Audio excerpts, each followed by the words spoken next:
What's up, guys? I wanted to get on here and do a quick little video for you guys. Right now the moon is at 94.5% illumination in the sign of Gemini. In 2 days we're going to have that full moon in Cancer. And I wanted to talk about something. Something that's been stirring in my brain. Oh, I've got the leaf.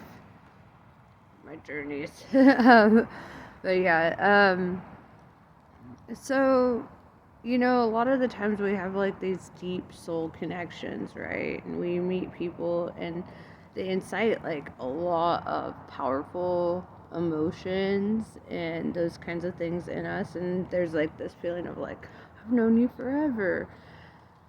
And I also think that we should be cautious of those connections too, because not all of your past life connections are super good, right? And oftentimes the more powerful the connection is, the more painful the reality of that connection can be. For example, like, this could have been a fool that like killed your whole family in a past life, or this could have been a situation where, this person had deeply betrayed you or whatever, or vice versa. You could have been that person in their life. But the familiarity is very strong, and it's usually stronger with people who have stirred up very powerful emotions in us in past lives, right?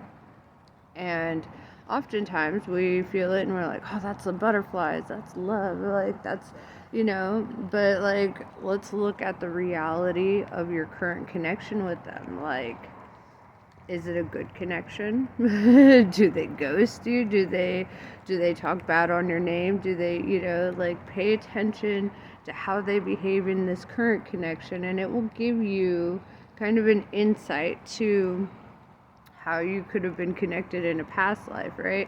I was thinking about that Bible verse where Jesus is like, know me by my works, right? Know me by what I do. I'm always going to be doing this, right? And everyone says history repeats itself. People repeat themselves.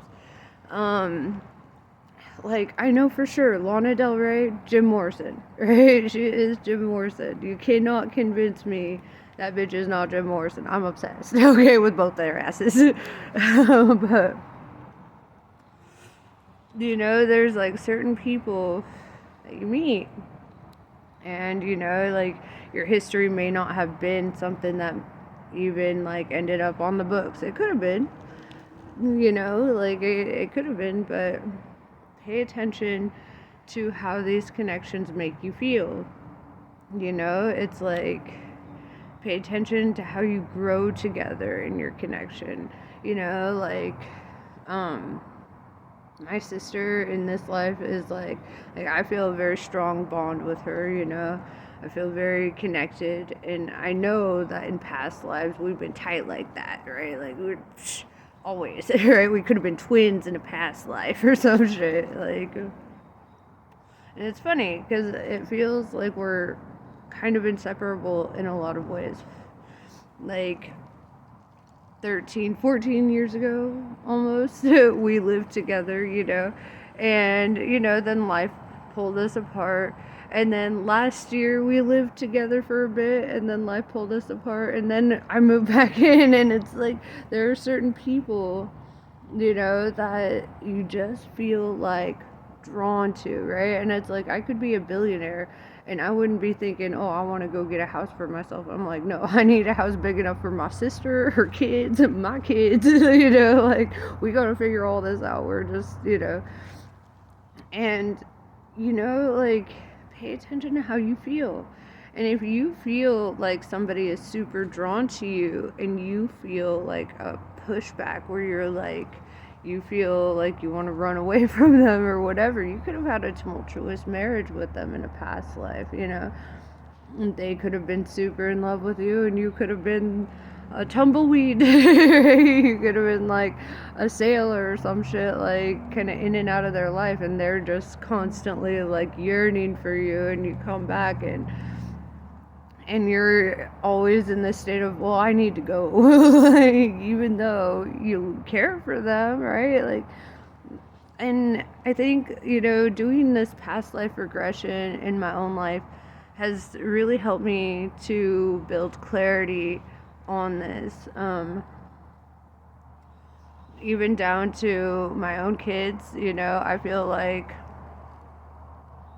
like my kids were my friends in past lives, or we've had, you know, like we're homies, because in this life I feel like they're my best friends. I can talk to my kids about pretty much anything. They're little smart guys. Um, and if you think about, like, if you have a parent that you struggle with, right? You could have had a flip-flopped kind of experience where in the past life you were their parent, and in this life, you, like, especially if you have a parent that you've struggled with but you feel responsible for, all right, like you feel like you're on rocky terrain with them. There's a lot of arguing or whatever, hard to see eye to eye, but you feel this, like you still got to protect them, you got to look out for them, you still want them to be happy, those kinds of things. I think, the more we do this, like, internal work, right? Did I say that right? Internal work. Yeah. Okay. The more we do that internal work, the more we start to see and understand who these people have been to us and why they're important. And it helps us to pay our karmic debt with them too. It helps us to, because I feel like once the karmic debt is paid, it could go one of two ways, right? Like, if it was on negative terms, it could be a severance where you just never see each other again, you guys fall into different frequencies, you go your own way, right? Or the bond can get stronger, and you might find that you want them in your life, that you want to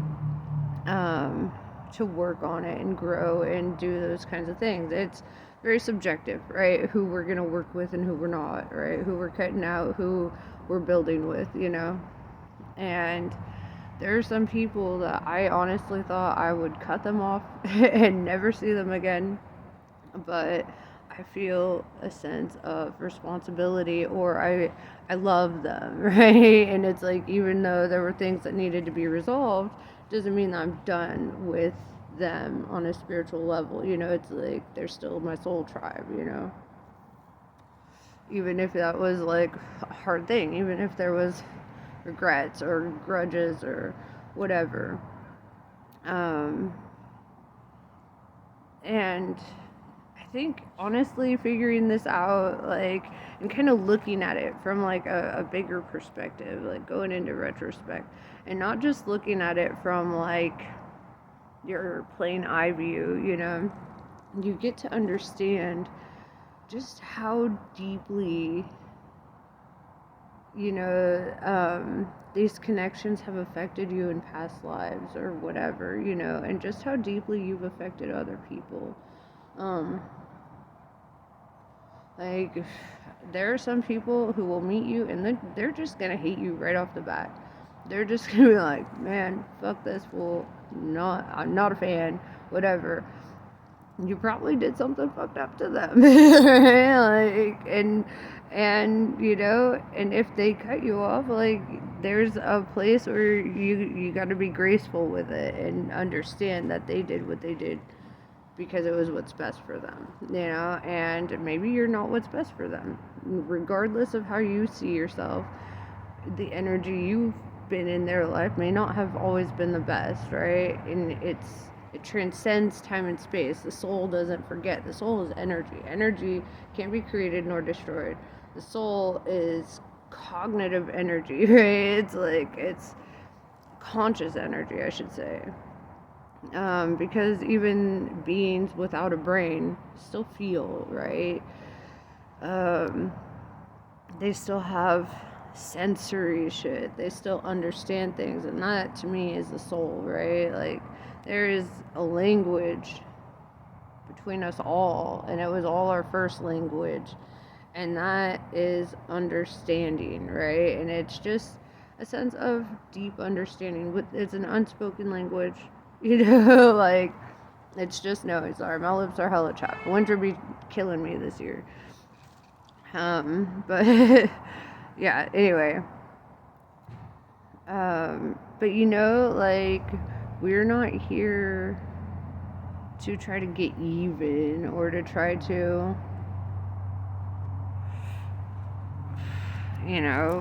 keep going through this shit. It's like if we can find all the souls that we have connected with, and that's hard, believe me, it's hard. But if we can find them and we can resolve it on some level, whether that is cutting cords or building stronger ones, I think that's ultimately a big reason why we keep having to go through life cycles, like none of us have transcended this shit. Otherwise we wouldn't be here, right? Hold on, I'm chain smoking. I don't care if you judge me. I'm gonna do it. I like it. So yeah. We haven't transcended the shit, right? And that's why we keep coming back, and we have to keep, because somebody held a grudge, or because somebody, the best we can do is try to settle our debts, and that's kind of where I'm at in my spiritual journey. Is I'm like, how do I settle these debts? Like, how do I make things right? However that looks. Because once it's settled, it's like you feel lighter every time a karmic connection is resolved, right? In whatever direction that is. You feel lighter. And it makes sense to me why they would weigh the heart against a feather now, in ancient Egypt, right? I get it, Ma'at. I get it. Because your heart feels lighter when it's not burdened with regrets and grudges and whatever the fuck, when things can just be laid out and, it is what it is. And I think when you start recognizing that, and instead of trying to label it as, oh, this is a deep romantic connection right off the bat, or this is a deep whatever connection, instead give that connection some time. Let it evolve. See how it unfolds. See how you may have known this person in a past life, and see if it really is that or if it really is something else. Because there have been some connections that had me fooled for a second there, Connections I was like, man, that's gotta be my soulmate. I ain't never felt nothing like that. And then I was like, but then through resolving it, through talking and figuring it out, I realized it wasn't that, right? Like, those feelings may have played out in the past, and that could be part of it, but the thing that needed to be resolved was not on a romantic level, right? That the deep emotional connection there could have been, like, coming from, like, I feel like I've been a soldier before, like I could have like killed their family or something, I don't know, or vice versa, like they could have been the one that chopped my head off, I don't know, but I know that they could have been my arch nemesis or something, because when I met them, I was like, what is this? Why is this so strong? Why is it so, and with the twin flame stuff going around, it's easy to get into the mindset of, oh, it's got to be that. And that's where I think a false twin flame is like the opposite of your twin flame. In a way, it's not somebody with whom you're meant to connect with in that way. It's somebody with whom you have a deep traumatic history with that you need to resolve. That something needs to be fixed there, right? Like something fucked up happened, right? And the heart needs to forgive, the soul needs to forgive, right? The soul heart.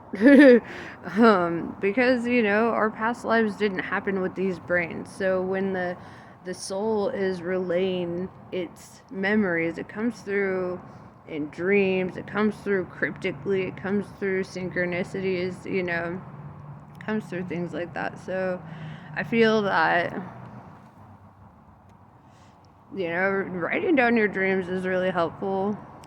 And noticing too who pops up in your life after you have certain dreams, right?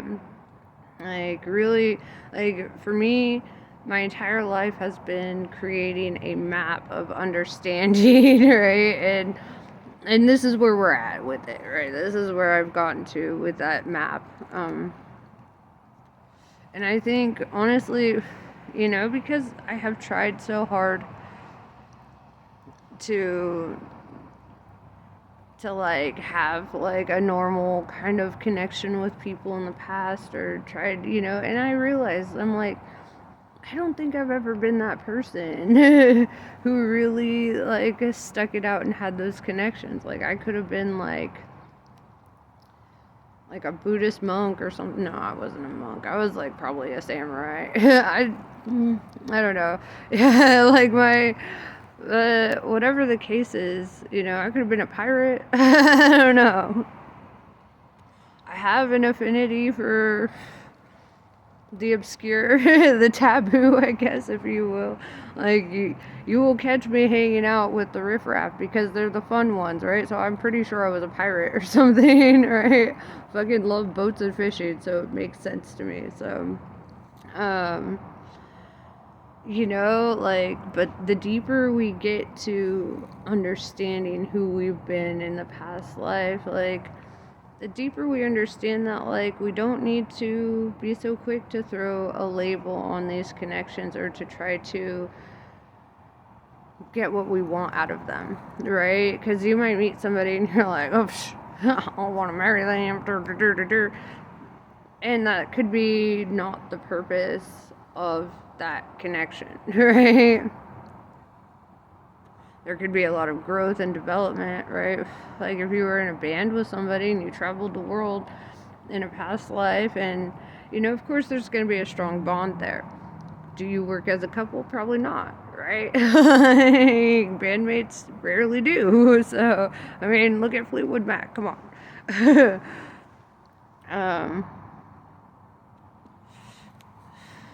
And yeah, I just feel that getting to the nitty-gritty of it is what's important, and in understanding yourself. If you're a fearful avoidant, I don't feel like that just happens in one lifetime. I think this is like lifetimes of shit, that you have experienced or gone through, and sometimes, like, psychologists will call it like being a fearful avoidant, but what if your spiritual purpose is to just not do those things, right? Maybe like something in your soul, your intuition is telling you, this is not the thing I'm here for. Like, history has shown it might not be this. Right?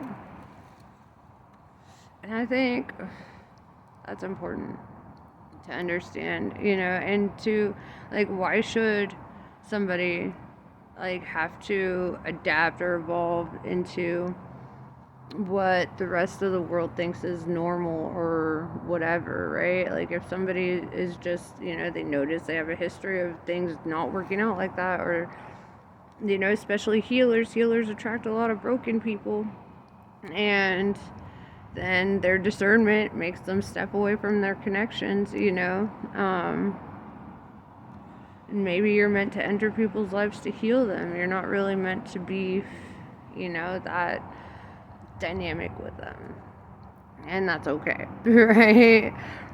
You're there to help them on another level. And I feel that a big problem that we have with today's society is that, in the same way that, like, extroverts are always telling introverts that they need to start talking more, right? Like, it's almost the same with people who are really good at relationships versus people who are really not. Like, they're always telling people, you need to let love in, you need to let yourself, have these connections and stuff. And it's like, but if that's not really on the menu for you, it's just not ever gonna work. And then you're just gonna be out here feeling like, you know, like Taylor Swift probably, right? Like, she wanted love. She wanted, that Romeo and Juliet, like, she wanted, all those connections. And as life went on, now she's like, fuck that. I don't need all that. That's not what I'm here for. Da da da da da. She, but I feel like she herself has a healing nature, and that's why she attracts certain people into her life, and she heals them and they go. It's like,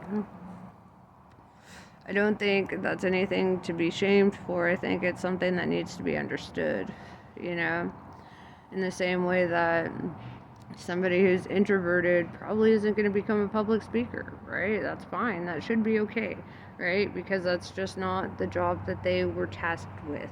They have other talents, they have other virtues, they've got other things, and trying to make life a one size fits all on everything is damaging, making people think like, oh, you're failing if you're not conforming to these ideals, or you're not doing what everybody else is doing.